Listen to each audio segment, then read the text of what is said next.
negdje u daljine, pogled mi se gubi, nekog u daljini,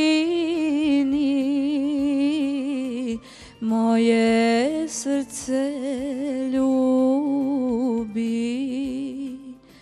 Prolazi mi mladost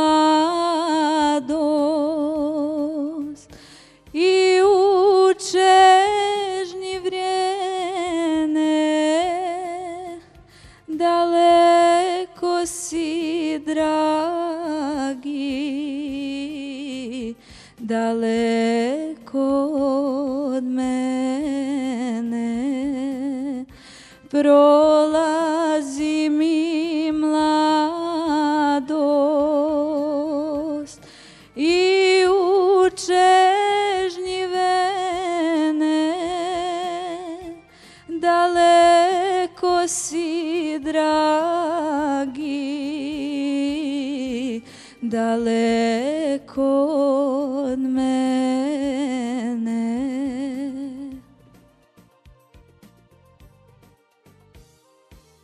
Sjetuje me majka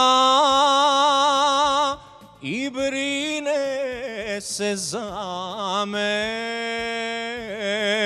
gdje provodiš sine i noći dane, gdje provodiš sine i noći dane. Hvala lijepo. Dakle, Dino Ramić ili Salkić Alisa. Gospodine Mujkanoviću, izvolite, koji od ova dva kandidata nastavlja takmičenje u četvrtfinalu? Da vam pravo kažem, vrlo teško se odlučiti. Ja bi najradije da oba ide. Morat ćemo ovako, s obzirom da je kolega, on će ići u baraž, znači ako ne prođe sad, ide znači u baraž. Naravno. Ja bi glasao za ovu mladu. Salkić Alisa ili Dino Ramić? Alisa. Za Alisu ću ja. Moje glas za Alisu. Alisa ima jedan glas za četvrtfinale. Gospodine Imamoviću? Alisa bolje si pjevala sada nego malo prije. Međutim, ja ću dati Dini zato što je on oba puta dobro otpjevao, a ti ćeš u baraž, pa ćeš malo navježbati i ići dalje sigurno. Hvala gospodine Imamoviću. Dakle, jedan glas Alisa, jedan glas Dino. Gospodine Šantiću?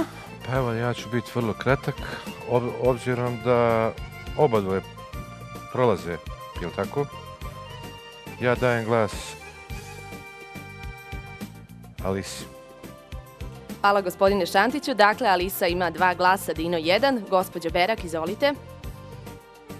Ovako, sad sam tek primijetila, gospodine Dino, da nazavno pjevate. To morate otkloniti. I zato je kod mene prevagnulo, pošto je to nedozvoljeno, prevagnulo je njena interpretacija, tako da bolje je pjevala ovu pjesmu a kapela nego izborno dijelo. Hvala gospođe Berak. Dakle, 3 glasa Alisa, 1 glas Dino i gospodine Pitiću. Dojam bolji ostavila mala Alisa. Kompletno dojeli kao pjevaš sve.